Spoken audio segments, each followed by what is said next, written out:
Okay, once again, welcome to the show. Today we have Olivia Namutebi, omwana we Mamba. She is the executive director of our albinism umbrella. Yes, yakula bamuzaala ne albinism, and most people, including her father, tebalowooza nti alifuuka ekintu ekyomugaso nga bw'omanyi nti ignorance wanewaffe ekyalinnya eginyo mu bantu nti when somebody is different from you, you think they can't do much. Yet those people abamu bafuna courage egamba I will prove to you wrong. Agamba one of the things ebimuluma is that dad had to pass on n'atategeera ki muwala we gwe yali talowooza nti alivaamu omukaso kye yafuuka. Leeraze okunyumya emboozi ye, her journey all through with the differences she has and how she struggled to go through life. Omuntu atali mu mbeera ye oba oliawo yayinza obutasanga, but she managed to make it. Yes, she made lemonade out of her lemon. Yes, good morning. Nsanyuse okukulaba.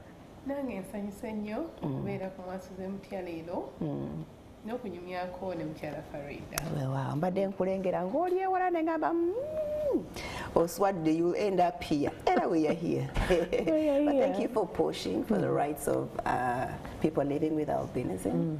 I hope it's fruitful. It is fulfilling. Kirungi ddala. Obulamu bwange okuva mu buto oli wanjawulo naye tomanyi teri mwana muto kaŋŋambe ebbiro myaka 3 2 tomanyi olaba mu famire mwoli oli wanjawulo naye tokitwala tokiteekako birowoozo. So nange bwe nti bwe nazaalibwa ekyomukisa omubi oba omulungi nga nze yasooka first born. Maama ne taata baali babeera bonna? Baali tebabeera bonna. Ekibi ekiriwo nga bwe tulwanyisa teenage pregnancy, I am a product. Okay. So embeera bwe ntyo gwe nazaalibwamu nenvaayo nga ndi wanjawulo nga maama omukyala omulungi oyo mwagala nnyo. So how old was she when she had you? 17. Secondary kabuuka byonna ebibeerawo naye kyemanyi ndowooza teyejjusa byonna ne bwaba yejjusiza talina kyakola. So when nazaalibwa, of course, unfortunately ye yali omwana yekka maama we gwe yali alina, so obulamu bwe bwali bumulowooleza kinene. Disappointment eyo yali nnene nnyo ku maama we. Rest in peace, twakamusiibula jjajja wange. So omwana wokka gw'olina afunidde olubuto mu ssomero, azadde omwana ow'enjawulo. Ndowooza olaba obuzibu obubeera awo. Naye mami yaŋŋamba banga siddeni nti bwe nakuzaala Mukama yaŋŋumya. Simanyi Mukama bye yamugamba. Immediately yakkiririzaawo. Byali ndowooza si byangu nze n'ekyo kye yaŋŋamba. Of course bwe yaŋŋamba ebyali mu ddwaliro nga bizibu. Abasawo baffe azadde kikino waadi yonna nekwata omuliro. So naye mu kiseera ekyo ndowooza ng'ensi nzibu we mutabukidde aga nti Mukama yamugumya. Kyekigambo kye yaŋŋamba. Ŋŋamba okay, oba Mukama yamugumya atya, naye ndowooza indeed bwe ndaba kikyakoze mu bulamu bwange. Mukyala Joyce Agnes najjuka mwebaza. Gyali mulamu nkakasa ndowooza atudde andaba olwaleero. So obuvumu obwo bwe yafuna bwe bumufudde kyendi olwaleero. Bategeezeza taata wange n'agamba ekiki ozadde atya? Bamukubira ssimu? Tewaali ssimu ebiseera ebyo. Yajja mu ddwaliro? Simanyi, amazima simanyi bwe yategeera. Naye ng'olubuto yali yalukkiriza? Ndowooza ekituufu sirina mukakafu mwekyo. I know. Naye nga yamanya ndowooza naye ng'ebyaliwo omwana abadde mu ssomero, of course azze mu bazadde bwe nga bwe biri nakati kyensuubira bwe kyali nti maamu oba abazadde b'omuwala fanakyo ng'embeera bw'eri. So byaliwo bingi nabo nkugambye disappointment ey'omwana gw'olina yekka. So tebyali byangu, naye bwe najja era mu nsi ne biba bwe bityo yagamba n'enguma ng'alina okukola naye nga nalinga tourist attraction. ku kyalo ebigambo nga bingi nnyo omwana yabadde n'abazungu oyo omwana abadde mulege batamanyi you know of course ekintu bwe kibaawo buli muntu ayinza okwogera kyayagala twakuguka mu ekyo we talk even years later of course social media kati ekyongeddemu but kyaliwo naye n'aguma maama we ndowooza n'amusonyiwa kuba yali talina wakulaga ne tubeerawo naye bamyanga nti mu buto nalinga ndwala nnyo nga mbeera n'amabwa one moment she looked at my neck n'agamba nti nali manye ensinga ejja kutukako nga yonna yina ebabuukirira ebana biki albinism erina ebizibu bibiri ekigambo bwannamagoye oluusi kireeta mu okusosolebwa naye kati omuntu atulaba olwaleero alina okukiwulira nti obwannamagoye mu luzungu kye bayita albinism nti tuliko we tuvudde naye enkula eno oba embeera erina okusoomozebwa kwa mirundi ebiri okunene okusooka nti olususu lwaffe olw'okuba luddugavu terulina kalungu kaddugavu omusana gutukola bubi era ngamba abakyala oba weeyerosa genda mpola akasusu ako akabulaako ketaaga nti ffe okubeera obulungi olina okubaako n'akazigo keweeteekako okutangira omusana nebino mama wange yabiyigira on the job of course alabye omwana amyuse biki nendowooza bwenatandika okusoma yali amanyi nti omusana gwenkola bubi then two amaaso gaffe tegatereera mu emunye tetereera ebeera etambula bwe kityo bwe kiri nti bwe bakuzaala nti even if nyambala glasses zino tezijjaawo ngiyita disability eyo oba buli alina albinism amaaso ge gaba bwekati absolutely naye nga tudifaringa nti nyinza okuba nze ndaba mita 2 waliwo alaba emu mu space eno ey'okugerera abantu abalina bannamagoye nina bingi bingizeemu nali mmanyi nti ffenna tetulaba naye nalowooza nti bw'oba weeyongera okukula amaaso we gafiira ddala kuba nze mu buto nali ndabako okusinga nga bwendi so naye nafuna shock twagenda eruweero mu masomero nga tutambulira nga tunoonya nga tukolaganamu ne Mengo omwana myaka 3 atandika kusoma ne bweba lupapula ayagala duteeka wano so era bakugu ne bamukebera ne bagamba nali near blindness so ekyo kyamushokinga nnyo nali mmanyi nti abato oba olabako then bwogenda ngaokula ndowooza negakoowa yes amaaso gaffe ndowooza gakoowa nnyo era nze okubeera ku TV for 1 hour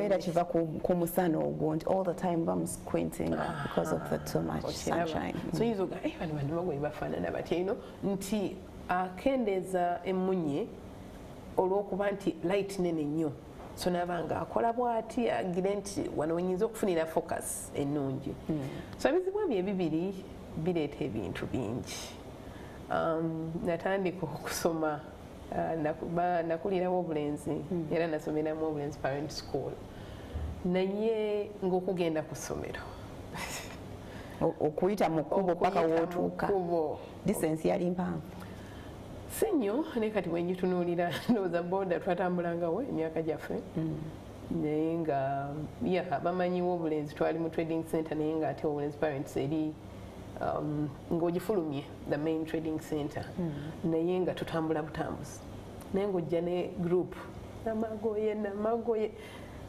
omuzungu rare nnamagoye then of course abogera muzungu nnamagoye so like they correct them ekintu ekyo kyali nga kizibu nnyo naye nga olusooka mbu bankeera ennyo leero tebabeewo oba ngendera eti ate tuyagala kutuuka leeti ku ssomero so actually nina essomero linatandikiramu it was a public school nga baana bangi nakati so called UPE teryali lya UPE naye nga bagiyita public so nga abaana bangi ebikozesebwa bizibu tutuula wansi nga abasinga tebalina nangatto gwalina nange mami nangulira engatto but it brought more stigma nenzizaayo like mbeere ne bannanga abatali kaganga ayina engatto yalina ekikyamu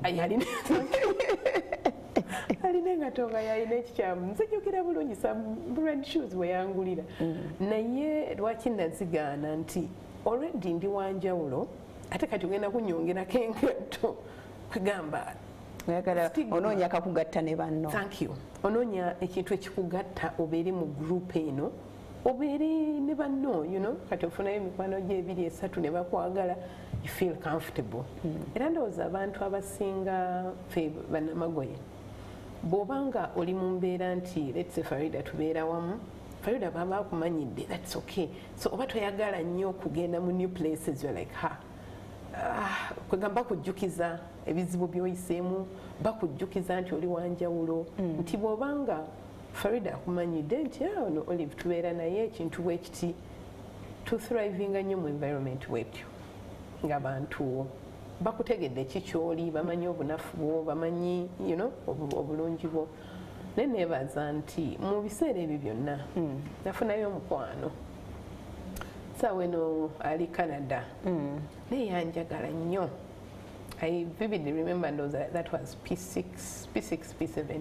Muwala munnange nga tuli mu primary nga abamanyi area ava Busula n'asala n'ayita ku ssomero n'atuuka awaka ankime tujje naye ku ssomero kwegamba muyita muzira wange mbeera emubenda ng'abagezaako kuyeya ng'abakomako oba yali agala ogumire ku ye. Thank you. Nti bw'oba tutambula ne baba nga waliyo abathrowing ebigambo nga bw'omanyi nti boogera abaana simanyi naye bw'obaako ne munno bwe munyumya ebimu bikuyitako so kati najja nambeererawo ng'era kyalaze ridanga tujjanga tutuula wamu ku lubaawo tolaba n'akusomera ng'oluusi n'okukoppa mu kitabo kye sisobola ng'akusomera. Nebaza nti amasomero agamu neri nali mu primary nga abasomesa balungi nga bakukkiriza bw'oba tolaba bulungi situka ogende ku lubaawo olabe ekyo nakati tukyogera era tukikyabasomesa nti mutuyambe kubanga twogedde nnyo okutuula mu maaso nti naye ne bwe mba ntudde mu maaso ddala nyinza okubeera siraba so eyo challenge nkuze nayo ne bannange nga bwe nkubulidde nti kabe mwana wa myaka 3 olwali nayinza okuba nga ate musinga n'okulaba nze ali 30+, so ebintu ebyo bitunuulira n'oga nti okay obulamu buno twabuyitamu butya ate abo olwali nayinza okwebuuza nti naye wakola otya era kati soke tuwumulemu ojja otubuulire wakola otya ye awo wennyini we tuli mu P6 P7 dadi wali omulabyeko kati omulemu katono nnyo. Olive Namtebi is who we have. She is the executive director of the albinism umbrella. Okay, thank you so much for keeping it MwasuzeMutya chap tuli mumbozia Olive Namtebi. Yes, she's a special different person who encourages people abamufaanana okubeera abavumu to survive through life amidst all the challenges. Yes, wakola otya? Tubadde tunagenda mu break tubadde twogera ku bulamu bwa primary nga ebyo nawe ebiri nalina ka advert akavuddeko nti mu bulamu weetaaga omuntu akukkiririzaamu akuzzaamu essuubi yali maama wange nga akugamba olina okusoma kuba gwe bw'otoosome onoobeerawa mwana leero banvumye leero bakoze kineebaza nti wadde nga waliyo embooko ku ssomero mukama yanyamba nga nkola bulungi emiga egimu nga ngiwona so nga challenge zakugenda ku ssomero nakuva ku ssomero naye bwe ntuuka ku ssomero nga it is a safe space awaka nga omanyiddewo naye nga okutambula okwo naye nga mamyanga nti olina okusoma kuba gwe bw'otoosome onookola ki like yakinteekamu nnyo to an extent nti by P4 yali nga akola career guidance oyagala kubeera ki P4 nali ng'omugambo oyagala kubeera kyolwo nga mbuuza nali njagala kubeera tailor ate gonzuseeko wanze nali njagala kubeera secretary ensonga yali white tailor yes kati nga getting a new uniform ku ssomero abatunzi nga bajja kati mwenna excitement eri ku this madam, you know, agenda okubaleetera uniform. Kwegamba simanyi ndowooza kuva butonga nga mwenajja n'abapima oba aleeta general size buli omu n'alondamu simanyi kikyaliwo but ekyalingawo nti mugende wateyira oba baatupimanga tebatupima ndowooza bapima different sizes small medium large ekikutuka kyotwala ekugamba nga ntunulirwa obuyinza teyira bw'alina nga mwena mwetoolodde of course mami nangane kati olaba ku lususulo nakati tetubayisaamu maaso naye nga abasinga babeera ku mbalaza you know of course kati abantu balina amaduuka whole different industry so nanga nti okay nakyo kirungi naye waliwo ekirala kyeweyagala of course nga ku myaka egyo alaba wawo komaana biki ne malako ekyomusanvu bulungi olina ekibuzo ky'ombuza taata teyali mu bulamu bwange ekyomukisa omubyera yafa ndi mu kyamusanvu nengenda netuziika mami yali ava yali werwero naye nsinga bwebeera tewamulabakoko namulabako lunaku lumu baddakiika kubanga omukyala yenna omwana wo wandyagadde omulaga kitaawe so naye kituufu simusabangako mami nti ye taata aliwo oba biki embeera gye ndimu kwega si kye kintu nekyolowoozaako naye ndoza kyamulumiriza mu P6 kyokera twakeera nnyo ebiseera byokulinnya ku mmotoka nga mulagawo Kampala nga dadi ali Kampala muli ku mission si dadi mission si dadi twakeera nnyo yali engineer mu national housing by then so nga mami yamanyi ebimukwatako office agimanyi biki nze excitement yali kulaba kulinnya mmotoka ndowooza teyangamba nako nga ntugenda kulaba dadi agala twambale tugende tugenda Kampala ebirala singa abenako zino obuuza ki mami agambye tugende so nga tutuukawo very early at least twamusookawo naye nga bwojja okukola nofuna shock eno olaba omukyala n'omwana memories nezidda mwe bazaala mu ddwaliro bankubira essimu nategeerako abuuza kiki netuula mu office I think moment eyo yali mbi nnyo bwe njirowoozaako kati like he said it before me Joy oyo si mwana wange nemutunuulira mami nemboozi neekoma mami n'asirika bwati asirika simanyi byaddako but I just remember your statement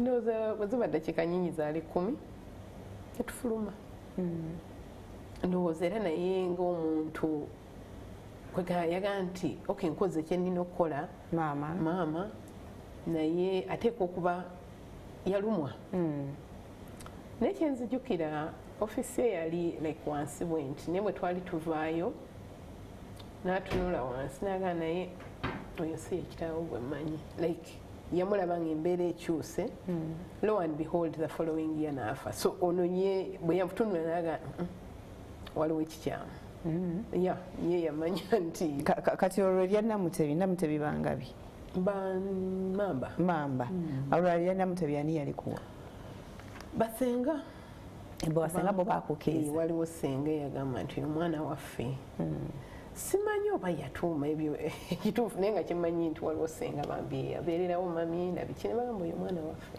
tumulina ku kika abatuwuliriza obwa albinism oba abannamagoya kiva mu musaayi nti abazadde bombi balina okuba n'akasaayi ako nti wadde nga kitange teyamanya naye ate abakulu be bamanyi nti mu kika kye waliyo anfaanana mama wange yabuuza generation nga 2-3 nga tamanyi katonda akola ebyewuunyo nti naye kati ku saidi ya maama wali alina nno kati waliyo so nga muto ku ggwe ne kiba nga kivalidatinze kiri nti nange simanyi naye abamu balowooza naye sirowooza nti kituufu nti oluusi abantu abeeru ennyo nga let's say famire yo muli beeru nnyo osobola okuba ng'olina recessive gene eya albinism abamu naye ngera kiddayo nti olina okukola research abazungu singa tebalina albinism not obweru of course abaddugavu naye nga beeru nnyo abazungu era abazungu they are white ejini yaabwe bo. Albinism is basically nti tolina melanin, tolina akantu ako. Abazungu nabo tebalina melanin, akalunga ako akaddugavu. So ate abasudaani ndowooza batusinga melanin centers. Biology bagamba tuyinza okuba bo balina is it 12 centers of melanin, foba tetulina ddala. Abazungu bayinza okuba balinamu 2-3. So oyo abasawo bajja kumutegeera okusinga awo. So ekyo kiriko nti maama bw'aba azadde omwana temumuteekako musango nti gwe taata olina kyokola omwana onookuba bw'ati. Olina kyokola omwana onze okuvaayo nga bwendi. Abazadde bombi bateekako balina kajiina ako oba ne waaba omu yekka nga yakalina? Bombi kubanga ntera nnyo kigereza ku bulwadde bwa sickle cells nti oyinza okuba carrier nono carrier n'okamuzaala omwana akola ki alina sickle cells. Albinism si bulwadde nti ogendagenda mu ddwaliro bakuba empiso oba bakyuse, nedda kikula. Nti ate era ntera nnyo kati okusomesa abantu nti okubeera ne albinism buli kitonde, every living thing including plants, animals balina albinism. Ate tekiri mu Africa yokka, kiri mu nsi yonna. Animals katugeze embuzi naye esobola okubeera ne albinism nga bagizadde ya white ya ngenda ku Mr. Google ate zino ez'ebitanga simanyi naye nga eya albinism era baginoonye. I was ennaku ezo recently nti njagala kulaba ku nkoko maybe eziri very pure white nagirabako and I'm like could it be, of course akola science kukebera, not that buli njeru erina albinism naye nga nze olwokuba nti one ni mu condition so your antennas alert okulaba ekintu bwekiti. Twaliko eruweero eyo omukyana yatugamba yenze naana ku kijanjaalo nga nakyo kirina albinism ate nga yakisussa ebimusibirabangako kino kirina n'ebikoola oba empeke simanyi ekituufu simanyi and I have not googled okulaba ku plants naye bwe baga nti every living thing kitegeeza ekyo. Ebisolo zo kangaroos nzirabye, elephants nzirabye, you know, and tunuyanze ntenda mukama butenza zini okay tujja kudiscoveringa bingi. So Muze yafa, you went and married. Muze yafa. Already yalina abaana abalala. Yes. None of them had albinism. Yes. So but fast forward as life can have it. Naye nga bakwanjulayo nga mulekwa. Yes. Okay. But bimwe ebirala sibijjukira.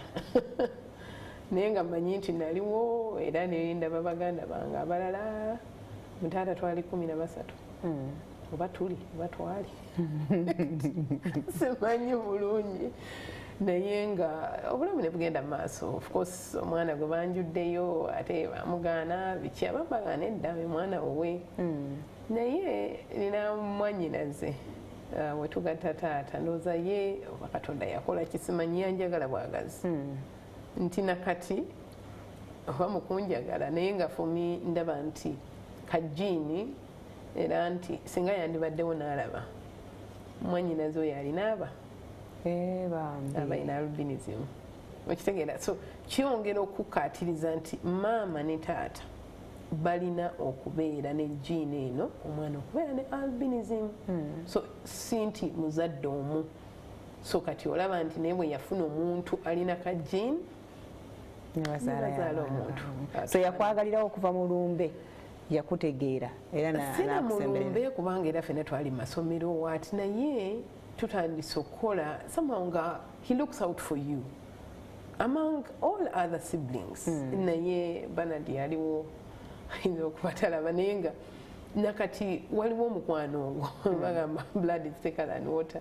Olusinga kikwewuunyisa tokoze nabo tokoze ekibali byabwe naawe oli bibyo naye obulamu ne bubeerawo nga mummy is the great pillar. So P7 njimala was actually the best girl in the district. Nefuna basari nebaza mukama olwaga amagezi ge yampa. Nasomera na bisunsa nzijukira mami ng'agenda okufuna admission nanneebaza ebiriwo kati nedda byaliwo nti nzaani okyayagala okubeera teyira of course not eyo yaggwawo bwe natuuka mu siniya actually nga baagala nnyo mbeera omusawo era samujajjazi nga mpita musawo wange so ne bakinteekamu omusawo naye ayomba ndoozanga mu S4 I'm like obusawo buno nga mpulira nedda ng'ekirooto ne kikyuka naye nga nenjagala mbeereko bank manager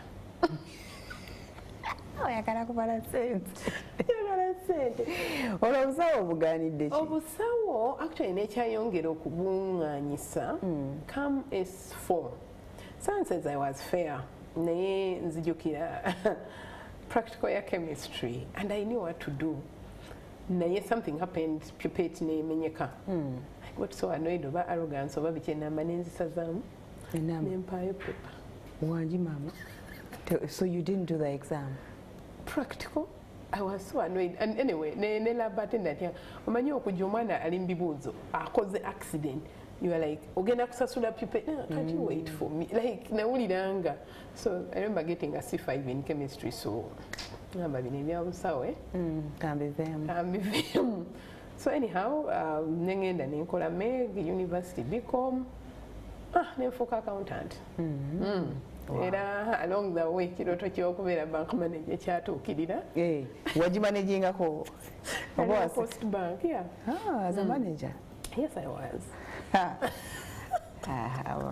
nakuloota ki congratulations thank you olwo gwe baali balowooza mbu ab'okukyalo ba baali bakuyeeyanga bo nga baliwa be bateyira kati twavayo obulezi netudde matuga naye era nga byebimu nga banange stigma nga yo weeri nnyo mu community abantu ne boogera naye nga awaka bambi olw'okubanga waliwo obukuumi n'okukuzaamu amaanyi n'okwerabiza ki ky'oli kati nze mami nga akuba emiggo natuuka musire ne ngamba tebankuba tokoleke yali akuba emigo nga bw'okola ebikyamu ku disipulinigo wali ogisaana kati abamu tuli ku rights abaana tebabakuba but anyway your story of another day naye emigo gyaliyo ezo rights zibeera eno ku street eri munda inside the bedroom migo wacha wewe omwana w'omundo nga bawulira kago but maybe not and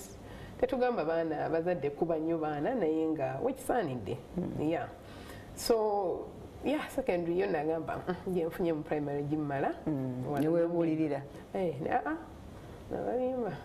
wabalimba buki abasawo baagaana okunkuba aye ndooza nagwe bakuba ngaomyuka okufa of course agamba nze tebankuba so nga okola punishment sibikire nga naye kasita mponya emiggo bana ekituufu emiggo gyaliyo ne bakuteeka kabenki yarabbi abantu abo baatukuba nze bankuba naaka ne bantamya n'obusomesa not that nali mbwagala nnyo nemukyawo obusomesa neya but anyhow secondary stigma teyaliyo nti olw'okuba lyali ssomero then omuli abaana I remember for us every class mwalimu omwana omuyindi o half caste tewali nnyo buzibu I blended in easily ate okola ebiriyo nga bakuleka you know so the same to campus that was also another challenge mama campus nali mu single sex school so kati ogenze bingi okutya okwali for all the 6 years for the 6 years so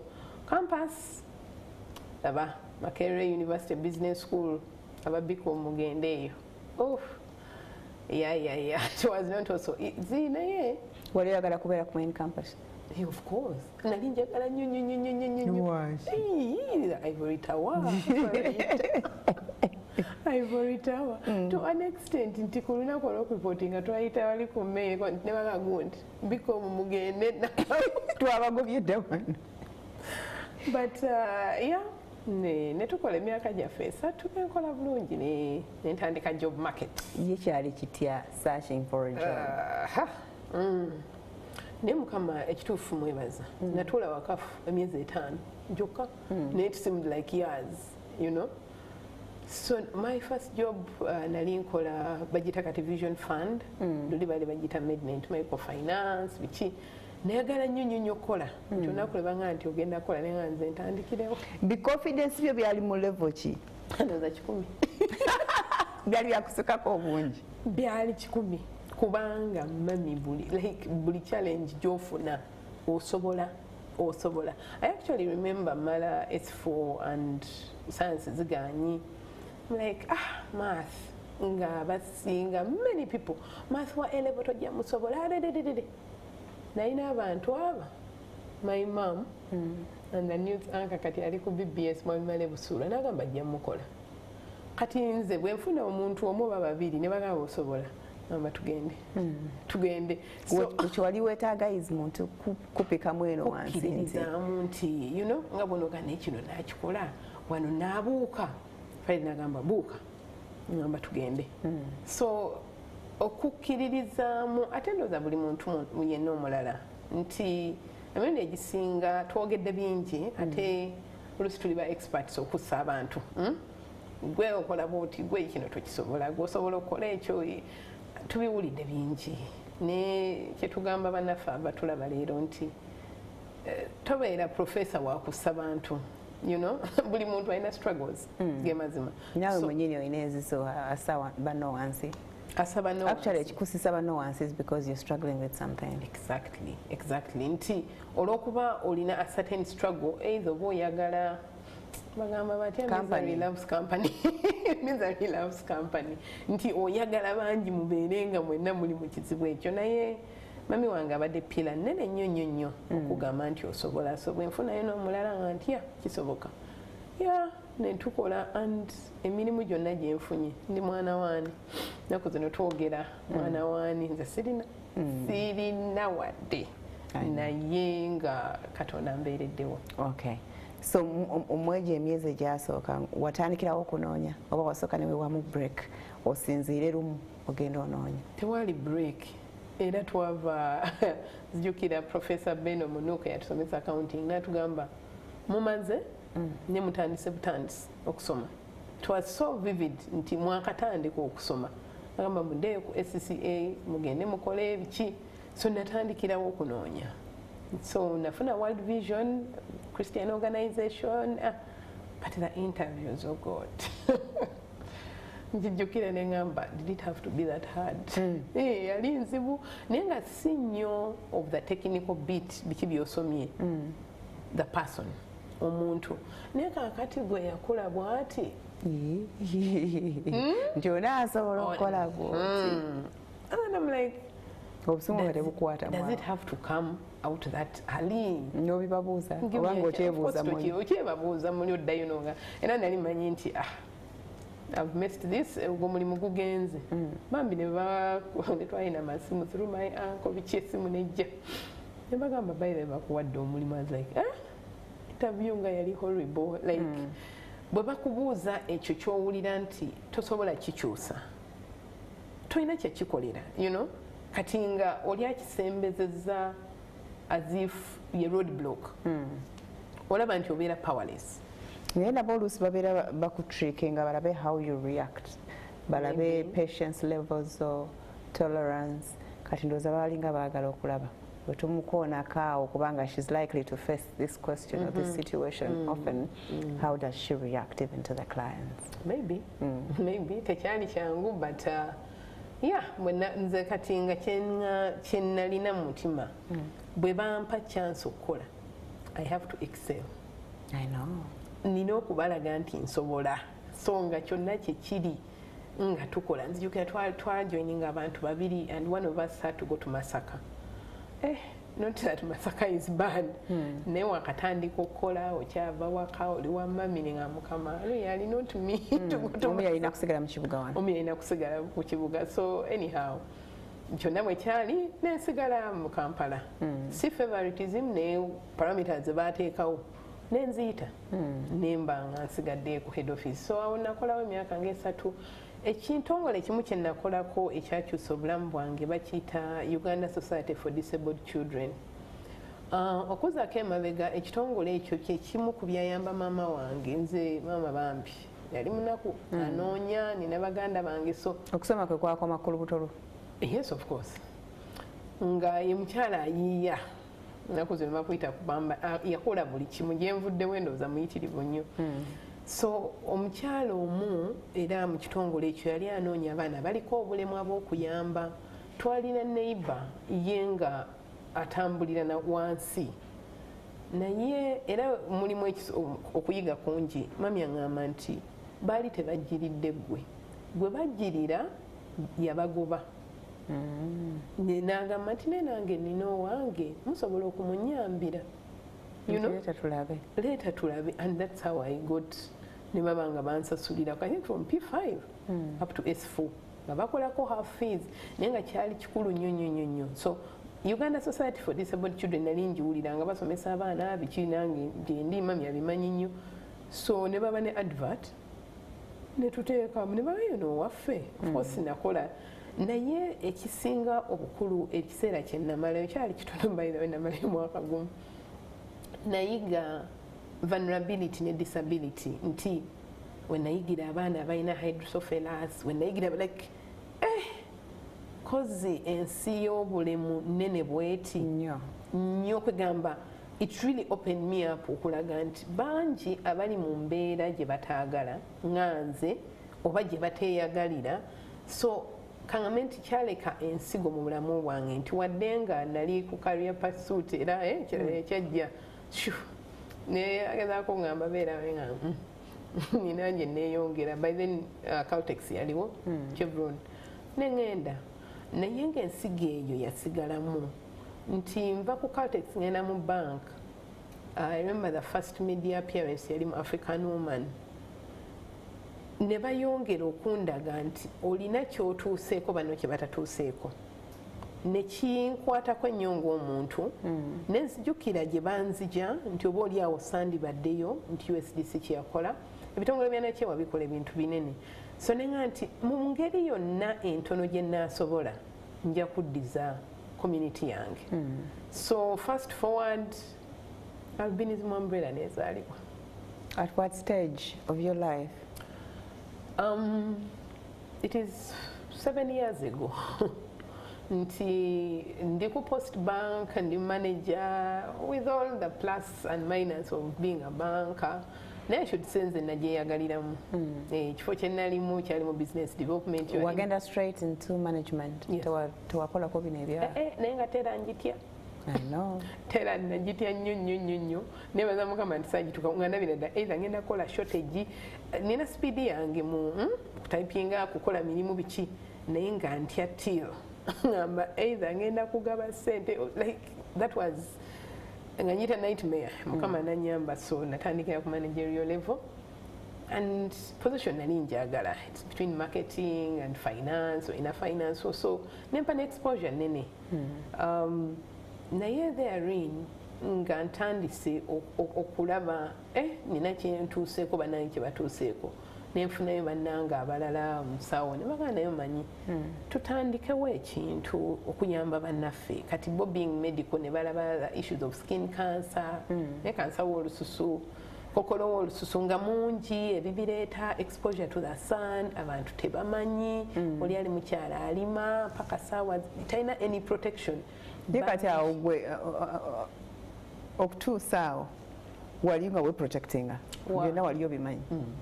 Nali sibimanyi nali kukisa naye olwokuba nti first of all nali mu ssomero then nenfuna omulimu ngaera sigwebweru otuula mu office saamanya nnyo na protect nze nagimanya ntandise okukola nga mmaze okulaba abo abasawo nagamba bannange waliyo kana akazigo ka sunscreen kayamba. Naye wali togize tomyukiridde tobutuse byali tebikwisiza bubi?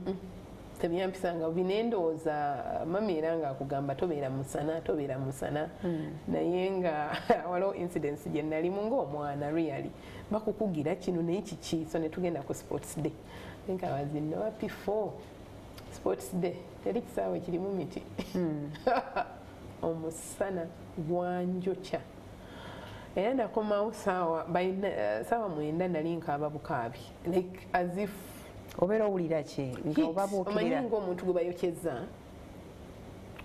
nga sigiri oba gye bakutaddeko kati ebbugumu liba lingi nnyo naye nga ne bw'okaaba ani agenda okutwala awaka mulina okugenda embeera bwe yali so nakoma wakano saa 12 but I was red hot nantunuya nagamba nakugambye yeah nakugambye so for me experience eyo yankola kinene nnyo bagamba experience is the best teacher nayiga okuvoolo omusana nkwewala buli lwensobola ate gutufunya nnyo skin ndabye omwana w'omyaka 10 nga alina enkanyanya noga really naye nga kiva ku musana mungi nabuteerabirira nabutabeera mu kisiikirizi oyambadde bulungi bwe tutesenga bwe tulina okuba bahajat fenna if that was the way twandiyambadde nga fenna twebisse so n'ekirala ekyapushinga albinism umbrella okuzaalibwa kati tugambe nga tukomyewo. All right, we're taking another break to come out of our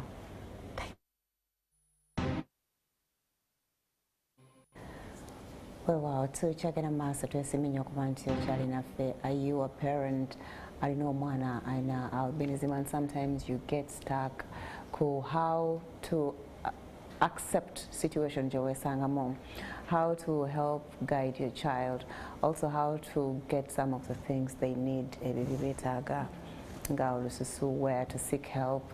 Yita ku namba yaffe 700-65-65-00.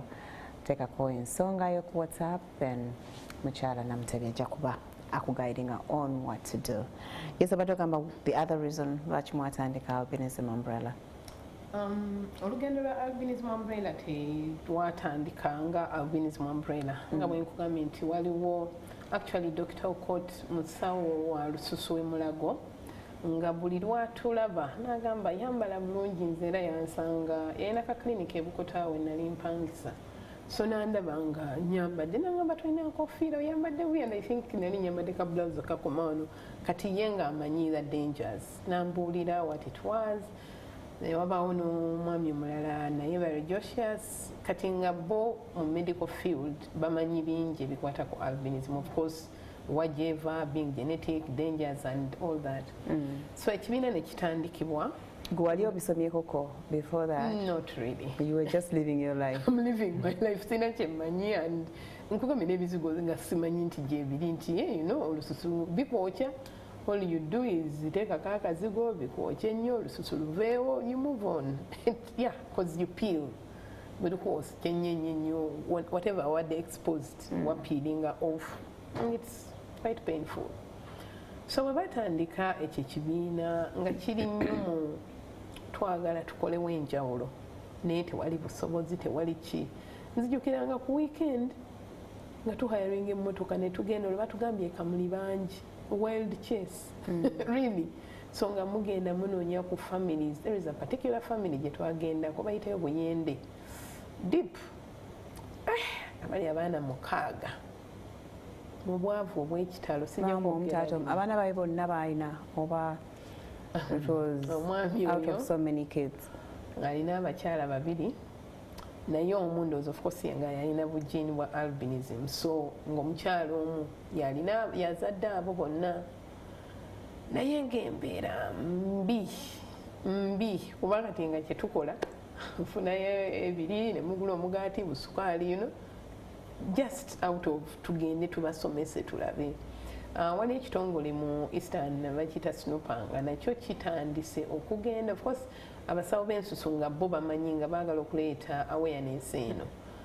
So eyo gye kyatandikira mu mpola olina kano olina kali mwagala okwekuma nenga nti naye tetusobola kukola kintu kinene tukikola tutya. So fast forward nakola mu banka from 2009 to 15. Mu 2015 ekitongole ky'amawanga UN neerangira olunaku International Albinism Awareness Day. Mu space eyo Tanzania kyali kibi nnyo bawulirako I think era towards 2009 nga bakiri bubi. Tebaagala kyogera naye era tekinnaba kuba bulungi.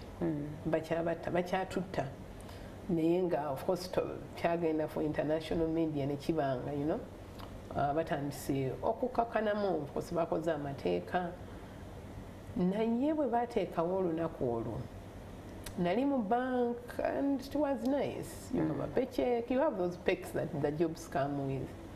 Nawulira era nzijukira director wange yajja ku lunaku olwo, the first day we celebrated, twali ku Uganda Museum. Era obuvumu buno tetumanyi naye ndino yo Joshias netuwandiikira speaker, you are nothing, like mutandika na mutya netuwandiika ebbaluwa netugitwala mwe baani like bwe ntunulamu bwe nti neewuunya n'okwewuunya. Mwamulaba oba bagibateesa? Tetusobola kumulaba, of course tuukaawo, naye nga kye twakola era kyenjize ti waliwo enzigi twagala nnyo ekyogera bagamba nongani wati oba muntu okuyisaawo ne bw'owandiika waliwo systems ezikyakola nga njogere bwe ntyo nti twabawandiika ne tubagamba ffe guest of honor twagala speaker the former ne tuddayo ffe banaye tetulina mulala, bwe muba muleeta omulala mwe mutubuulire, ffe tetulina. And bwe ntunuulira ki ensi gyegenda ekula na biki nozeera kyali kisa kya Katonda. Bakonfaminga ku Friday nti ajja tugwa mu bikopo. Olwo muwandiise ebbaluwa mmeka? Bbiri, ndowooza twawandiika bbiri naye n'okugendayo tukabera bbaluwa waffe weetuuse and all that. Mwagendanga? Twagendanga, yes. Yeah, mu bulamu buli kintu ndowooza era kyetaaga, you know. Olwo mutegese ki? Mukungaanyiza people living without beds? Yes, people with nyakakonako mu maaso awo. Tukungaanyiza abaana, jjukira lunaku olusoose mu nsi yonna kwegamba waliwo excitement nti bannange naffe batutegedde, you know. Kati ye a former speaker being nti yali woman MP ow'ekamuli ng'abamanyi nti gye bali wetwawanikira ebbaluwa ekituufu tetwamanya nti okay kamuli bangi nnyo oba nti she has been a ekigendererwa kyammwe kyali kimbu asobola okuyambako okubaga oba okuinfluencing etteeka eri protecting others people? Ekigendererwa kyaffe kyali kya awareness and in the highest place or office possible nti singa let's say nga speaker abakola amateeka bayinza okukolayo etteeka naffe batukuume, you know, nga tubeera mu kutya nga bazadde abamu tebatwala baana mu masomero batya mukubu bajja musaddaaka bajja musalako enviiri ate bino ebintu gyebiri abamu bagenda mu saluuni enviiri ne bazikuŋŋaanya ne bazikozesa bye baagala kwegamba. So omukyalo oyo bwe yajja era nzijukira okugaa neŋŋamba kyali so emotional for me nti UN olwokuba yateekawo olunaku olwo waliwo the country director yali akajja like not less than a week netukola march twava ku Centenary Park nga muli naye nga tuli naye. Wow, ye mwamukonvinsinga? I don't know. I don't know because were you partnering ne bani? Doctor, you were alone? Nze ne Dr. Joshias, but bwe nzijukiramu like nabirade Katonda ekikola atya kyali kizibu okutegeera ne tuba n'emmotoka za UN. I think because it was timely, there was too much talk around. Maybe there was too much talk. Bayogedde olunaku. Today UN Human Rights is unfortunately leaving the country because Uganda twabagambye nti mugende. Kibi nnyo naye tulina very fond memories of that organization. Nti their country rep practically walked from Centenary Park to Uganda Museum with a group of people with albinism and we're like wow. So ekyo kirina kinene kyekyankolamu nga nze neŋŋamba ekimala tulina okubeera legal. Of course nali nsomyeko mmanyi what it means neŋŋamba kati ekitongole kirina okukolebwa. So 2015 ne wabaawo ebibaawo 2017 tubeera legally registered. It was a journey ng'ekitongole naye nga twagala okubeera eddoboozi, you know, ng'abasinga ebizibu by'empiseemu biyinza okuba na bitono okubamu bye bayiseemu naye nga stigma muyitirivu nakati ne gye nkoledde ng'osanga lobose yaŋŋamba naye kakati gwe n'osobola okwogera ki azini mu office gye nalimu nga ekwanaganya like business development olina so to speak kati oyinza okuba relationship manager for outsiders bringing in donations and what. Yes, it was a commercial bank, sorry, a bank. Nyenga mulina the other side of mulete sente. You are going to talk, ogenda kwogera n'abantu private sector, ogenda kwogera you know bitongole nga kanti naye gwe ddala n'obikola. So n'omugamba nti lwaki abamu nga atya n'okukyogera abamu ng'olaba you can read between lines noga nti ya because ndi bwe nti naye ng'ebimu biruma noga nti tuli ku mulimu najja one on merit. Najja ku merit. People interviewed me and they found me worth. So ebyo gyebiri abantu ne balabanga tosaanidde. Yeah, era olwo yaŋŋana gwali mu office eno. Like how? How gugamba gwe tulina kubeera wano. Noganda ye. Are you more human than the rest of us?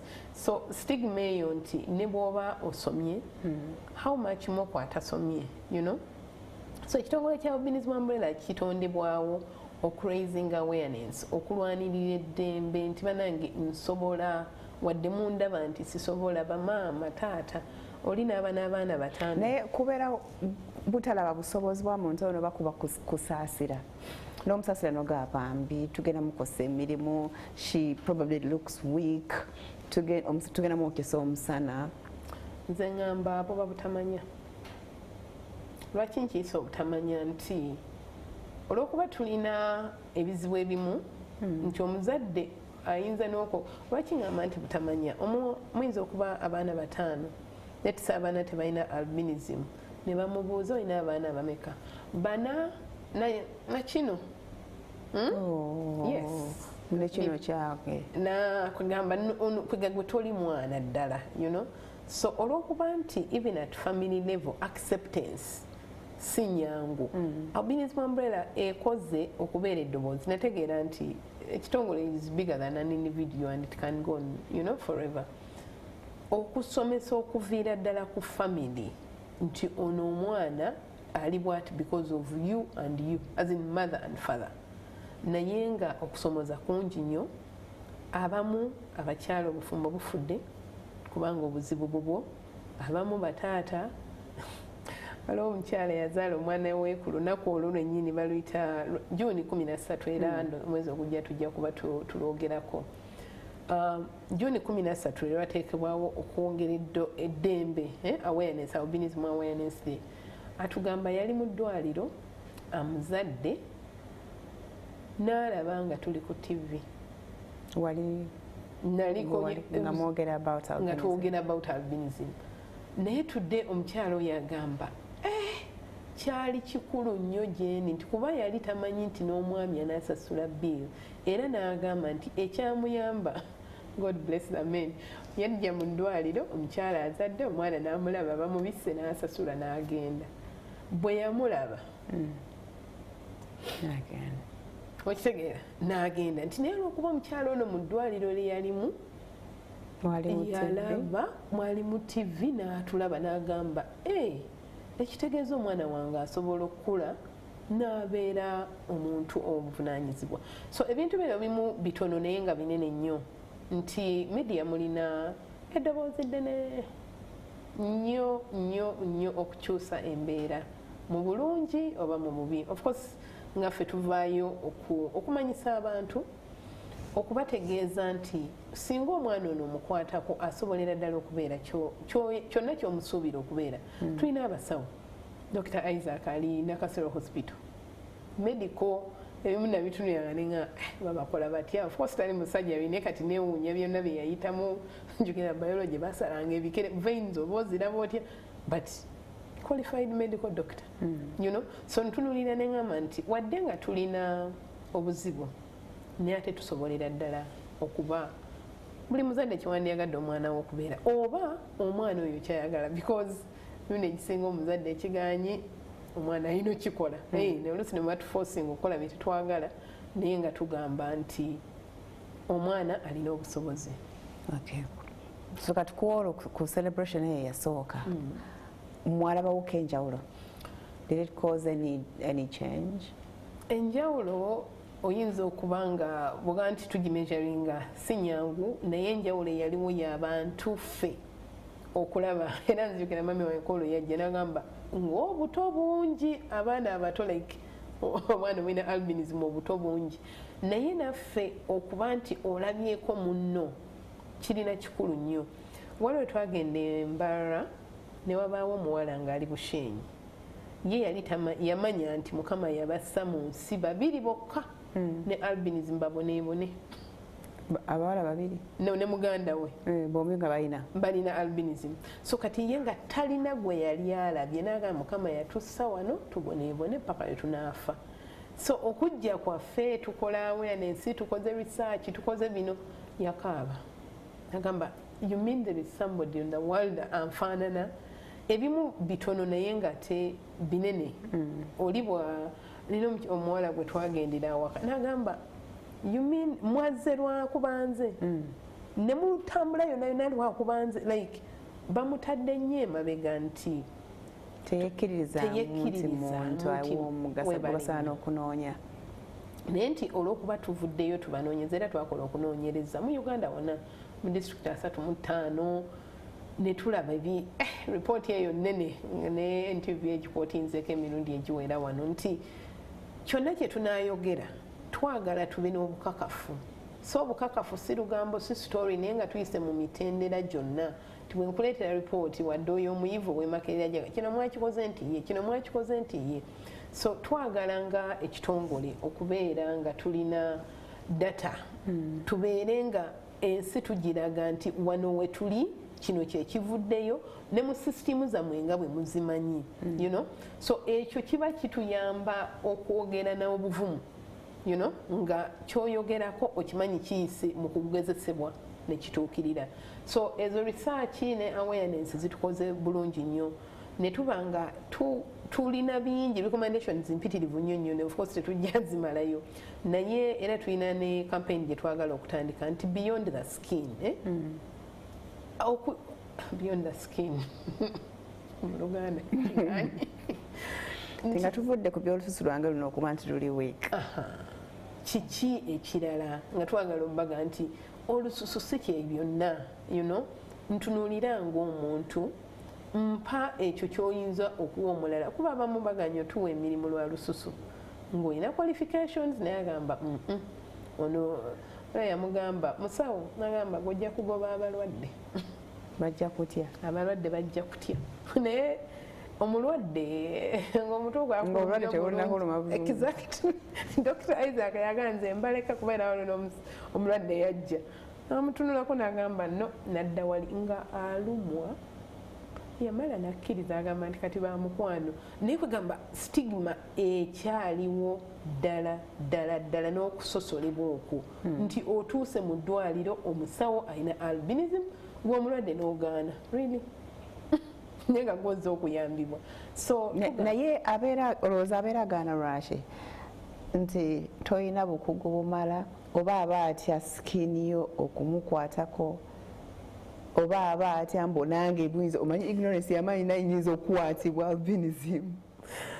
Nze ndowooza olw'okuba nti society etututte mu biti bingi nnyo, first of all waliwo okutya n'onaasobola oba okitegeera then era nga bw'okyogedde nti buno si bulwadde ate era tebukwata n'onaasobola oba culture ze tuvaamu. Ampuliddeko mu ggwanga lino waliwo abalowooza nti bw'osanga olive olina okuddayo awaka osale ente ogiyinayo simanyi okubiddwa ekiziraani oba okitegeera kati kakubyemu omusanze. Waliwo n'omusomesa yamusanga mu kibiina who brought this thing here. So tukyalina olugendo lunene nnyo okumanyisa abantu nti tusobolera ddala era tuyinza bwe mutuwa eddembe bwe mutugezesaako nti bwe guba mulimu nga nina ebisaanyizo nzikiriza nange nkole. So ekitongole kyaffe tetulimu ba albino bokka tulimu n'abalala. Lwaki?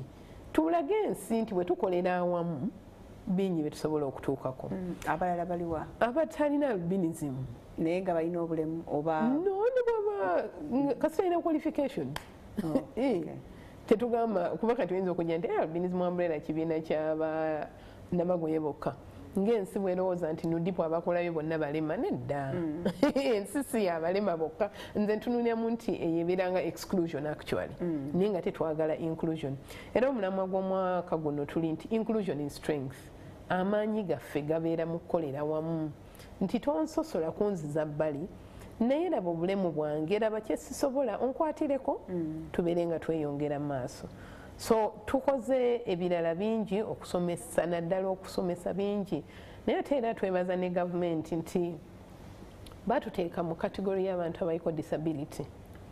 The People with Disability Act eya 2020 albinism kweri ng'eggwanga tosobola kubudgetingira abantu b'otomanyi. Before nga bagamba people with disabilities abaliko obulemu be batalaba be bata let's say physical nti atambuza miggo deaf and others. So bw'oba mu others bayinza okuplaningira kizibu. So twebaza nti already but recognize nze naye ate mu kyensusso twabagamba nti naba mwetwala nti mwina disability. Yes, si kwetwala naye ennaku zino disability yembeera yonna ekulemesa okukola banna abalala kye bandikoze nti abantu abalina ne spects bagamba nabo bali disabled kuba tebalaba bulungi naye nze olw'okuba olususu lwange lwenyinza okwongerako ennyo let's say mbadde njagala okubeera omupoliisi toyinza okubeera ku parade for 2 hours you know noba nga tolina kyokoseza bulemu. So disability leero si kintu nti kivumo obulemu nti waliwo ekintu kyonna ekikulemesa oba mu environment oba ku ggwe nolaba nga tufitingamu bulungi nnyo nti okuba nti n'amaaso gange tegalaba nti nze okwagala kukola PLE nange mpite bulungi nannaye nina okugenda ku UNEB ne mbabuulira nti bannange zange mumpe ku letters ennene you know bakikoze bye bimu ku bitono bye tukoze nti omwana n'alaba paper nga letters aziraba the excitement is big. Nze map reading ya nnamagoye ebimu bitweno kati buno nabulaba bakola ku geography map reading onoga kati kiki kino naye ebintu ebyo ebitono that reasonable accommodation abantu nti oli bw'aba mulema n'omuwa akagaali asobola you know bw'aba yeetaaga muggo n'ogumuwa you know asobolera ddala okubeera omuntu ow'enjawulo nti ng'ekitongole twagamba nti okujjako nga tuli mu global environment so ne tuba nga twogera ne ku African level UN gyeri yes on the international level nene ku African continent ku African Union bagamba because albinism erimu pronounced mu Africa you know n'abazungu bamulina bagirina by the way but because wano predominantly abantu tuli baddugavu so tuyaka nnyo okusinga eri. So African Union yene neteekawo protocol yayo ku albinism so ne bagenda nga bagamba ensi nti buli omu agiteeke mu like put it in your context you know so eyo twagise National Action Plan on Albinism. So Uganda omwaka oguwedde yagiteekako omukono ne tuba n'olupapula lwaffe gye twayinisa Bible gye tugoberera ne twebaza gavumenti kubanga emirundi egisinga tubikolanga bannakyewa naye okujjawo gavumenti ngezze waliwo ebitajja kusoboka. So ng'ekitongole twebaza nti twaspiaheadinga okutuuka ku buwanguzi obwo. So National Action Plan eringa Bible ne twogera ku bakyala ekintu ekyali so strong mu National Action Plan be ba refugees babundabunda tulina bangi abalina albinism ate albinism erina myths njogera birowoozo ebigeresebwa about it okugeresebwa kungi nnyo nti abamu balowooza neeta obugagga abamu balowooza twonya siriimu bingi era UN yakola research gye bayita situation analysis kwegamba okulaba baseline ki ekiriwo. Consultant yatugamba tulina tribes 52 buli tribe erina kyenonooza ku albinism so you can imagine omukyala yagenda kunonooza ki mu Buganda kyenzijukira tulina amaanyi ag'enjawulo ate nga si kituufu kubanga nzijukira okugendako emanafa I think gye yava enjogeza nti bannamagoye tebafa naye omwami omu era twamusanga ku district nga mu elder so to speak twogera ne mugamba naye ekintu kino wali okiwuliddeko naye kankubuulire mbedda bw'ozaalanga omwana afaanananga Olive of course stigma nga weeri mu society yaabwe balina outcast balina bye bakoze omwana nga bamukweka of course tajja kusoma bw'alwala bayinza n'okutya okumutwala mu ddwaliro because bajja kumanya so in the event nti omwana oyo afa bamukwata bamusuula mu mugga amazzi gatwala kati enkeera bwe bajja fe biraga ye Olivia yabadde wano nti munaye yabuze nti temufa mu bulabubuzi naye kwegamba nawulira nti kyeyannyonnyola omuntu okitegeera lwaki balowooza nti tetufa omanyi bad news oluusi etambula nnyo okusinga amawulire amatuufu naye tuli bantu era bamanyi all living things grow and die yes so ebyo ebyogezesebwa ebyo abamu ne balowooza tulina amaanyi ag'enjawulo tulina nedda era omwami omusamize gwe nateeka mu kamera yemu atubuulire kiki mutulowoozaako nedda mufe tetulina biki so n'abamu abali mu sagala giyita nzikiriza oba ndowooza bwetyo bakkiriza nti tuli bantu si so nti tulina amaanyi ag'enjawulo naye nga kino tulina okukimanyisa tulina okumanyisa ffe abalina albinism abamu tukuze bakugamba ogenda kubula nina omuwala awo yagamba nti nze ng'enkuba bwetonyanga ntya oba ngenda kubulira mu nkuba kwegana yakimanyi mbu aziba mugamba ojja kubula thank you ki omwana kyomugamba n'agamba oba n'abulira mu kibira now you can imagine omwana myaka 8 enkuba bwetonya tava waka nga tava waka alimu okutya agamba nyinza okubula so levels of ignorance ziri waggulu nnyo nnyo nnyo ate n'abamu olw'okuba nti self esteem eri wansi nnyo bakoze ebintu ebihatinga obulamu bwabwe all in the name of fitting in abamu bagenze mu drugs abamu bali mu prostitution nowuliranga yes it is so bad nti towuliranga muntu kugamba I love you nolowooza nti ono akigambye ate abamu bali in bold God bless them naga njagala kumanya bw'ofaanana that's it abalala abayakiwulirako nti balina amaanyi ag'enjawulo naga kagende ngafune najja nga disguisinga ng'omuguzi so bafuna ba clients ate waliwo enjogera embi mbu abakyala ngenda gender imbalance bawonya HIV AIDS and I'm like really waliwo because abantu bafe abasinga baavu nnyo bebawadde ssente babagezeseeko ne basigala n'obulwadde so okusomesebwa kuno we tugamba beyond the skin nti ng'olususu luno si kye buli kimu bwe nkugamba nti nina omusaayi abaana abamu bavudde mu masomero lwaki bannaabe bamusuna alabe bw'olya greens ziyita wano mu bulago n'enziraba gwe olw'okuba oli light nnyo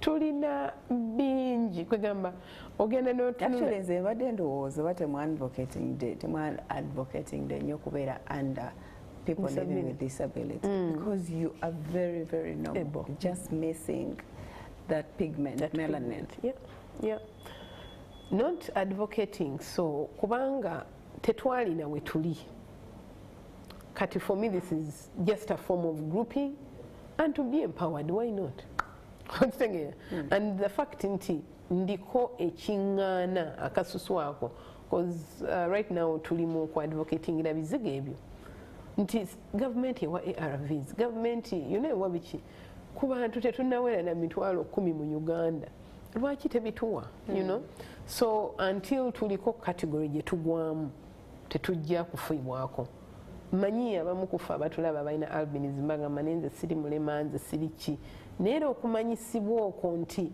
tolina kuba na bulemu bw'omanyi nti ono talaba maaso mazibe nti ono tawulira nedda era nga bwolaba disability fraternity ekikulemesa thank you kati waliyo zebayita invisible disabilities mental waliyo bannaffe nga omutwe gulimu alina obulemu ku bwongo webale nnyo nti bulungi nnyo biki naye nga waggulu awo waliwo ebintu ebitatambula bulungi so kyekyo lwaki twadvocatingira awareness ne tugamba nti twongere okumanyisa abantu abazadde omwana ono wadde nga alina challenge naye mutwale ku ssomero fees bwe zibula ezo ono zazisooka okubula bwe bamugenza awantu ono era ye kwegamba tawera mu baana bataata ababeereddewo bamaama tubeebaza naye abasinga sina kindaga nti nazaala omwana maama beera nakyo so badeni ya albinism bagirekedde nnyo nnyo nnyo nnyo bamaama ate era n'ekirala kyetwongera okuyigiriza abantu nti olulimi language changes twava mu people living nti osula ne Farida mu nyumba tetusula ne albinism olina a person with exactly nti olina condition gye bayita albinism okay see people living with HIV AIDS, people with HIV, you know. It's in people living with disabilities. People with disabilities, yes. Of course, tugenda tukyusa enjogera naye nga twagala okusitula obuntu, the human dignity. You know what? Ono alina condition weight naye muntu, you know. Okwongera okulaga nti tusobolera ddala era tusobola. Tetuli albinos. Naffe persons with albinism nti muwe ku kitiibwa nti si bano abalema gwe bakuyita kyonna kye baagala okuyita abalina obulemu mu ngeri ng'eno twongera okuleeta abantu okumanya ki kye tuli naye okusinga ennyo okuyigiriza n'abalala nti mu society mwe tuli naffe twagala naffe okugyeyagaliramu. Alright, katudde mutumbulemu ogusembayo tukomewo tufundikire tava.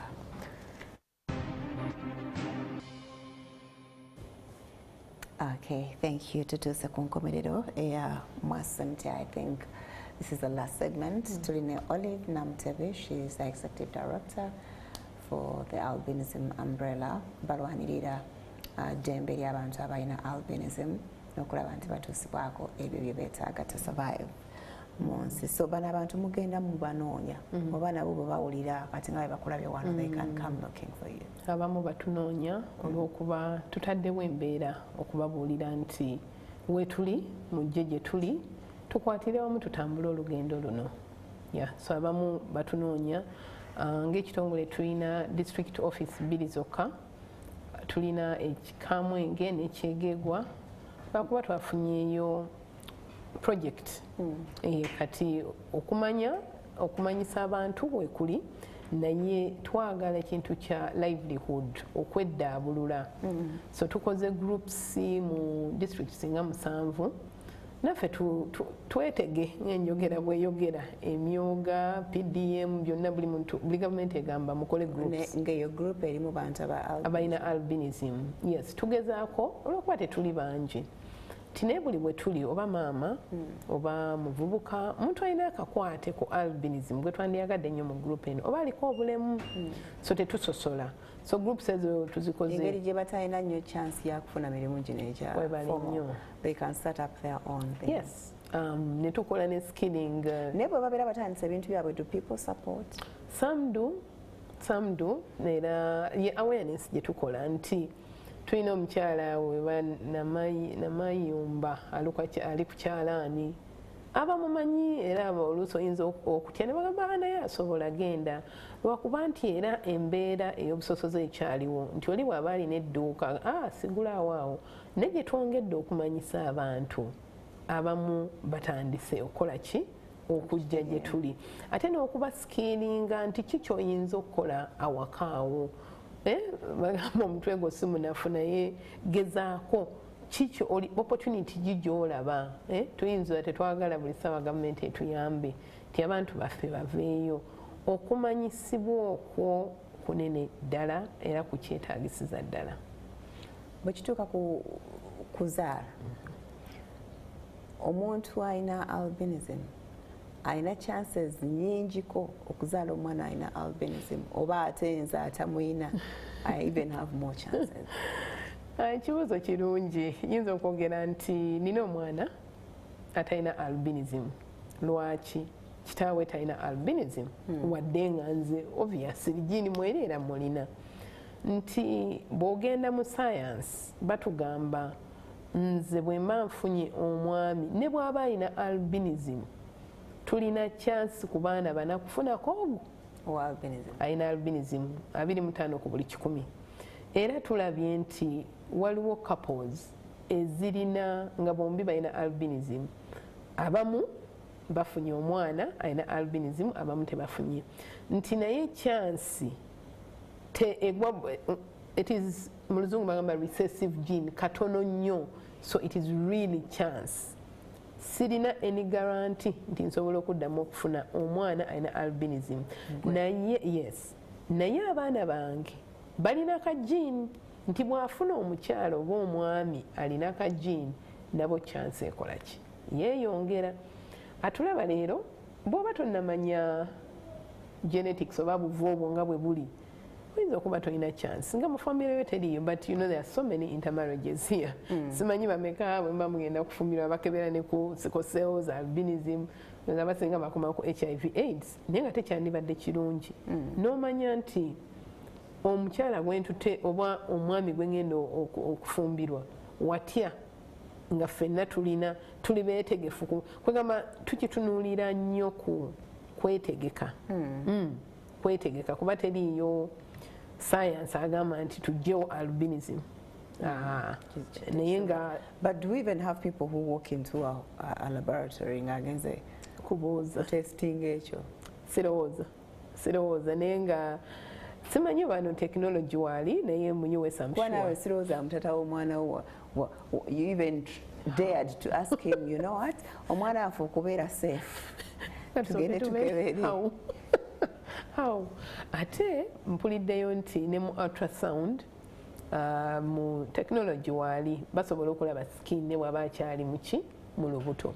So science akuze naye era nga abamu beebuuza naddembe lusi lingi oluggyemu obeere naye n'ekyo nkirekera omulabi nti decision eba nnyo naye to prepare you okutegeka nti okay omwana ajja wanjawulo ali bwati nti ne bwemba mugenda okufumbiriganwa tuyinza okuba ne chance bweti.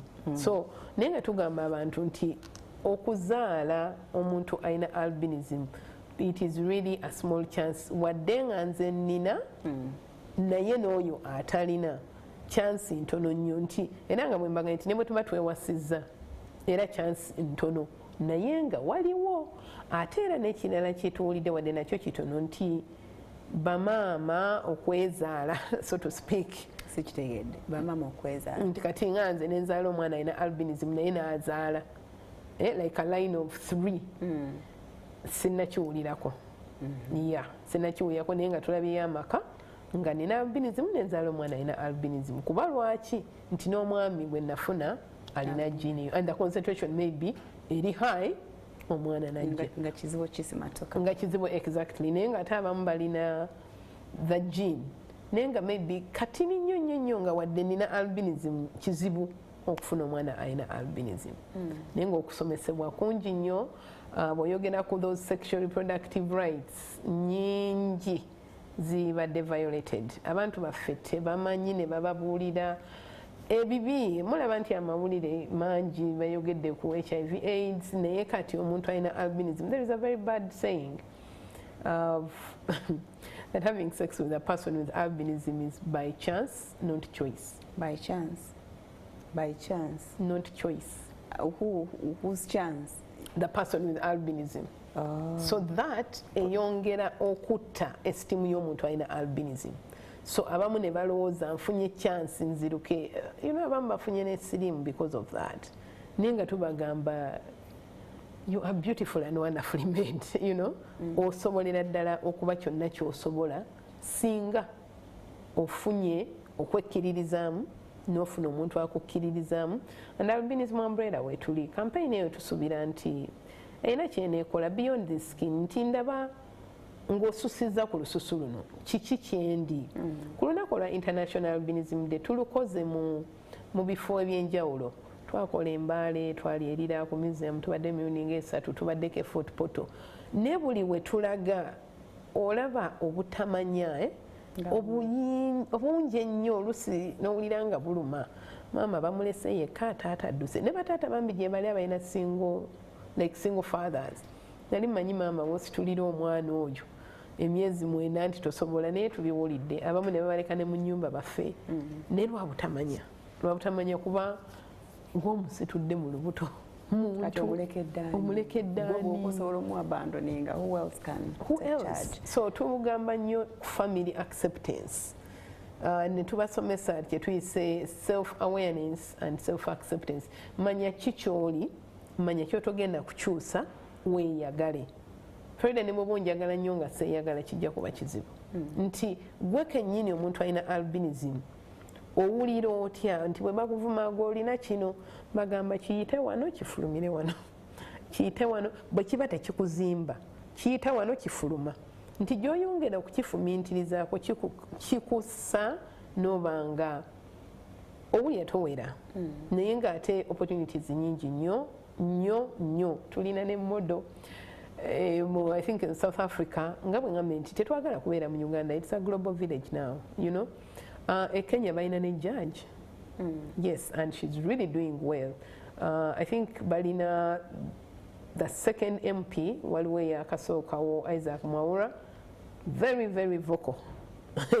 So tulaba nti environment bwebanga eri okay and the ground trying to be fair, it will never be fair. Ekyo tukimanyi nti naye gye tweyongera tugamba stand up to be counted. Kuba tebajja kusanga mu kisenge baba kufule MP nedda. Nti tuveeyo bannange, so nkubiriza abamaama bataata abaana baffe tubajjeyo. Tulina wano Ekisasi primary Winnie kati ye head girl. So amasomero ago mpuliranga nago gayina ekikulu kye bakoze nti ekifo ky'omusosola katumulage nti osobola katumuteekewo nti osobola. Everybody has no choice but to respect. Okitegeera naye ng'ate waliyo abasomesa ye ng'agamba ffe tuli mu bizinensi saagala kumanya. So tuli mu lutalo lunene era tugenze ku Ministry of Education, tugenze mu health, batukoze bulungi wadde nga ya health system yaffe kyalina bingi naye every step tulaba nti eriko kyekola. System obusinga buliwa. The fact that they can't provide byemwetaaga for the lususu. No.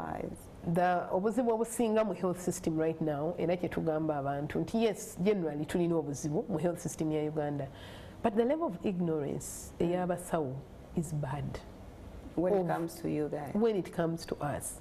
Nti Olive leero bwe mandi lubuto nga ngenze in some let's say health center 2 or 3 ojja kukeerawo ng'ogenda okusembayo abalala babayiteko abamu ne bajja ate okukwatako bwe banaakukuba empiso and you're like mu science gwe wasoma bw'otunula ku skin eno. So what happens ng'ate tubagamba nti abasawo you are the first line of defense gw'osoosa okulaba omwana.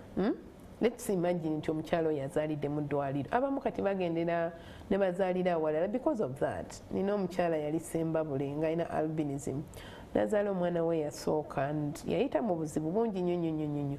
So n'abaawo ka clinic okumpi omukyala n'amutegeera n'agamba you know what siridda mu ddwaliro nja kubeera mu clinic n'omanyi nti nabalina limitations.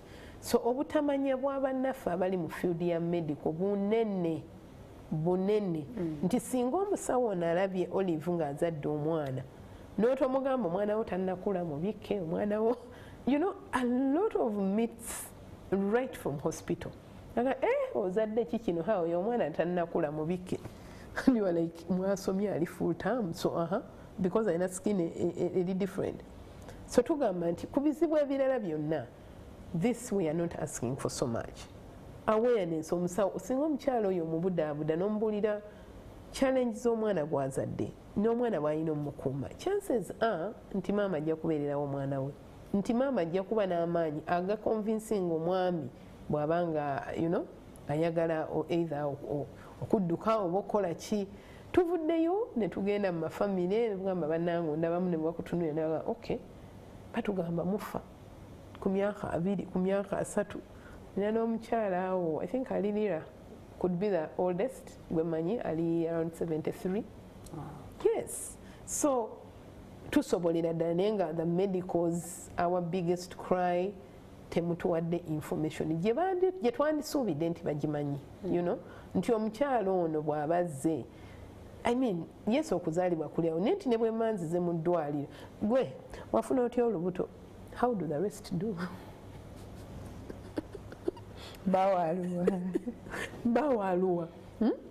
And many men yes ayagala Olive naye omwagalireeyo tebamulaba you know era twebaza abamu abavuddeyo ne bagamba no zono gwe nnonze n'abaami abawasiza and tekiri ku bakyala bokka by the way n'abaami waliwo omwami gwe mmanyi yagenda n'awasa omukyala ne bamugamba ne mu bakazi bonna era olenzeeyo oyo naganza ono gwe njagala so kwegamba okulwana kungi lwa butamanya obutamanya bungi muffe ne muffe okuba nti oba tulowooza biri ebikadde ne tulowooza nti tasobola byonna bye tuwulidde naye lwali twagala obbaga nti tuli bantu tusobolera ddala era ku lunaku lwaffe inclusion is strength nti singa tukwatira wamu amaanyi kusikwekwega olunaku olwo 13th June muba mutagetinze people with albinism bokka oba ne bana balaba bajjayo olunaku olwo tutagetinga general public lwaki nti ffe twagala kubaawo na batono kuba mmwe abatalina albinism bwe twagala okukyusa tubabuulire nti bannange nange nsobola okutuula ne meeya n'ayogera ku lwaffe nange nsobola okutuula ne RDC n'ayogera ku lwaffe so olunaku luno twagala awareness naye ng'olwokuba abamu alowooza ndowooza mu Masaka balimu babiri ndabye gundi ne gundi right now in Kampala Farida I don't know but I'm sure you've seen one or two lwaki Makerere University the last entry I think we had like 7 people with albinism naye nga kino kizze lwakwogera abaana bane mubeere mu masomero abasomesa continuous awareness so ffe tulaba nti waliwo ku impact abamu bafunye emirimu twebaza parliament yakola example newa Allen Bonabaana omulimu and again of course kuno advocacy yekola bino ti naye naawe ali eyo wansi n'omuteeka ku bwa cashier n'omuteeka okutunda edduuka kyonna kikiri bwe guba mulimu nti asobola alina skills ezo mugezeeko olunaku olwa International Albinism Awareness Day twagala kulaga bantu nti tusobola era olusi tubaawo ne poems tubaawo n'okuzina tukola street march omwaka guno tugenda kubeera Masaka kama yamba oluguudo lutereere balwe Katonga so that mujja kuyita eggomba tujja kuyita eggomba naye twagala kufuna excuse nene betuyise okugamba oluguudo lunene ate era lunaku luno lwetukozesa tugenda kubeera ku Liberation Square nga June 13 tugenda kubeera ku Liberation Square lwe lunaku lwe tusaba ba stakeholders bonna mujje mutukwatizeeko gwe bwoba ogenda kutuwaayo mazzi nga tumaze okumba jangu gwe bwoba olina omulimu jangu kuba bannange ffe tulina database eya buli muntu kati mu Uganda abasomyeko abatasomye ali mu kitundu ki nga population yamwe etuuse kumeka population yaffe mu Uganda tukunukkiriza mutwalo gwe twakabala nga albinism umbrella mukama yandiyambye kuba guno mwaka Uganda Bureau of Statistics ebedde tugenda tugenda kukola census era twakoze advocacy nti ekibuuzo ekyo kibeeremu tumanyire ddala mu Uganda tuli bameka wadde nga twakola ffe okunoonyereza mu family mulimu omwana sina family olina albinism nyera babagamba abagenda okunoonya data tibwoba omulaba tomubuuza kuba okiraba mpozi nga bagenda kubuuza olina mukajiini ate amanyi tugenda kubuuza bwoba omulaba nti alina albinism mpozi nga bagaye if they have such kids declare them ekibuuzo wekiri nti bwe bagamba ku category ya disability olina albinism olina obuzibu mu kulaba because abamu balina multiple disabilities nyina gwe mmanyi alina albinism tasobola kutambula abamu balina sickle cells abamu not that sickle cell disability nenkulaga nti it is multifaceted zirimu ebintu bingi so tusuubira nti ubosi bweneevaayo that's a government body ebuulire ensi nti population yeeno ffe tulaba nti twakola kanaana around there tukunukkiriza mutwalo naye ng'ate era nga bw'omanyi nti bw'oba okola research omuntu yeesigaliza nti saagala kumbala and we respect your decision abamu bagaana sironkuwala we twagenda ne batugoba tebababala eddiini gye basawo something like that ffe tebatubala demberi ogambye mu kunoonyereza kwammwe abantu bano basinga kubeera mu East?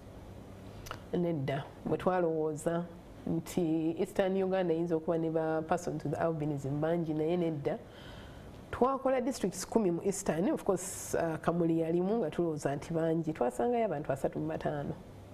Sironko actually yalimu 54 bwe bityo, naye ate bwe twakoze the rest of the country Luweero yabadde etwala flag bali mu 10 plus.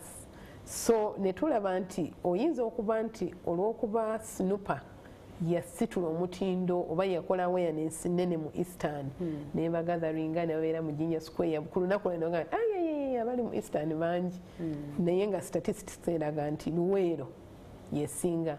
Ate era nga okunoonyereza tusomera nga nti twagala nnyo okubeera the hub for credible data. Relatingako n'abalala kati nga West Africa, Nigeria ina bangi ddala, but of course ne population yaabwe nnene. Nga bwe twalaba nti Luweero yesinza netwebuuza lwaki. Ebimu ku byo nti olw'okuba twetaaga the social amenities of malwaliro ng'abantu abalala tuvuddeyo eri gye twali Lirale, Bitongo, wherever tujje mu Central. Ekyokugeza Soroti ne Kumi zaali mu districts ze twakolamu okunoonyereza. Amaka 80 ku 100 ge twagendamu nga bakugambye nti baaliwo bali Kampala. Nti banoonya life, banoonya protection especially kubanga mu byalo awamu twagenda e Buduuda nga bali waggulu ku nsozi Beeyawula. Olaba naba temunjagala. Of course abamu abanasayansi bagamba nti waggulu because it's cooler, omusana eno wansi mungi, so ne babeera eri, naye nga okweyawula okwo kunene era kukyaliwo. Okay. Liza Gamba, I have a baby with albinism. Thanks for the program. She was also denied by the father and he has never seen her since birth up to now, but thanks for the show. Omala n'abuuza nnamagoye afumbirwa nnamagoye oba kiki?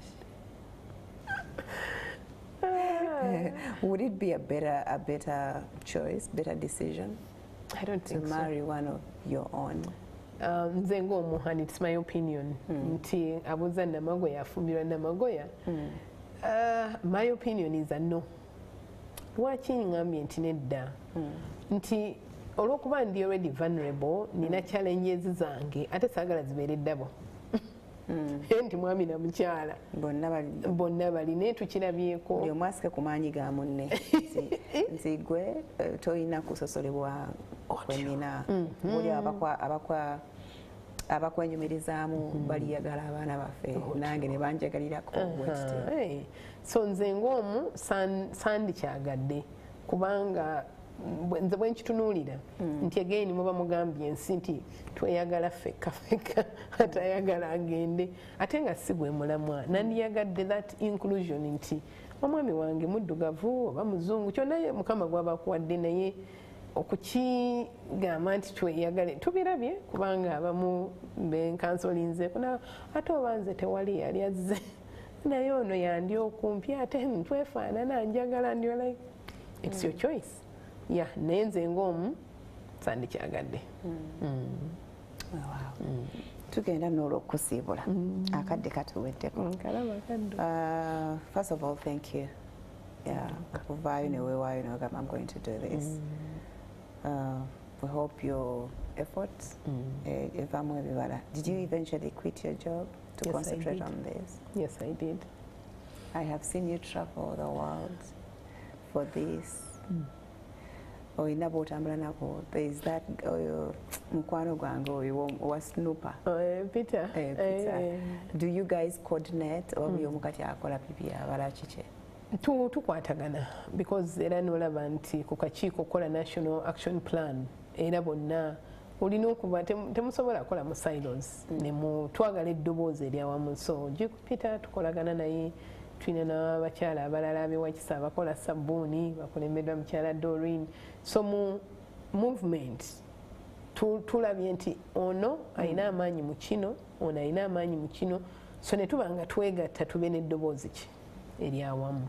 Tetunnatuuka kugamba nti yes fena twegasse oba tukole kino naye tulicognizinga nti bwe kituuka ku kino pitaawo kati nga mu medical bakoze surgeries bakoze eki balungi nnyo bwe kigamba nti mateeka nti advocacy albinism umbrella bwe kitugamba nti ku empowerment women and children with albinism bali mu kukola sabuni nti amaloboozi gano ono bw'abalira ono ali gindi tutandike okukyusa embeera y'abantu abalina albinism. Okay. Ebizigo sunscreen gwe mwetaaga agula ssente mmeka? Ekibuuzo ekyo kirungi nnyo era kikulu nti obuzigo bwe tulina bu creams akasembayo obutono kalimu around 100 mils 100 kali mitwalo gya Uganda egyo esatu ate nga kakosa ndooza wiiki emu ekinene nnyo 2 wiiki emu. So ebimu ku bitukwataganyisizza ne Ministry of Health kwe kukwata akazigo kano bakateeke ku list eya essential drugs. Twamanyisibwa nti ne bwe tunaayogera nnyo nga tetuyise mu mitendera gavumenti erina kyejja kukola. So gavumenti okutugulira ebizigo ebyo birina okuba nga biri ku list eyo nti kino kye twalawanako essaawa eno tubenga ekizigo ekyo bakitadde ku list so that gavumenti ekigula. Tuliko we tutuuse kuba luli byali mu cosmetics. Mumanyi emisolo egiri ku cosmetics naye kati tuvuddeyo URA taxes nazo ezijjeeko but not blanket. Buli lwofuna consignment nga bagamba banaye tufunyeyo ebizigo nga bagamba kale balina ensonga zaabwe naye nga we celebrate akakatono ke tutuuseeko. Ebizigo kyekintu kye neetaaga buli lunaku nti naye n'ebitono bye tufuna through donations era bonna abatulaba nga mulina access ku sunscreens kuba abamu bakola n'ebitongole by'abazungu bajja nabwo olusi tuteeka mu baskets wafaawo nti bw'osigazaamu nze bumpe mbutwale nti naye ne challenge ekyo oy'okubitwalira munnanga ali ebuduuda Albinism umbrella talina mmotoka kubitwalayo mubitadde olusi ku baasi bibuze olusi bye expirings n'owulira ennaku nti this is like gold nene ka expiring lwakuba tulina transport ekatuusa ku muntu. So obwo kusomooza kunene ddala and tulowooza innovations and technologies coming. What if tubyekolera wano, you know, and I believe we are able. Nga Albinism umbrella tutandise ku kwogera okwo. Who knew COVIDX would be here? Uganda yensi, I think the 3rd or something, we are among the top 5 ku being enterprising. Tulowooza ne mu research tusobolera ddala. So on this journey watya nga tufunye solution ya kazigo ako. Watya. All right. Thank you so much, Olive. May God bless you, and thank you so much to the viewer. We hope which take it into living with having albinism kintu omuntu kyateesalirawo. It happens. Omuntu oyo talina buzibu bwonna okujja ku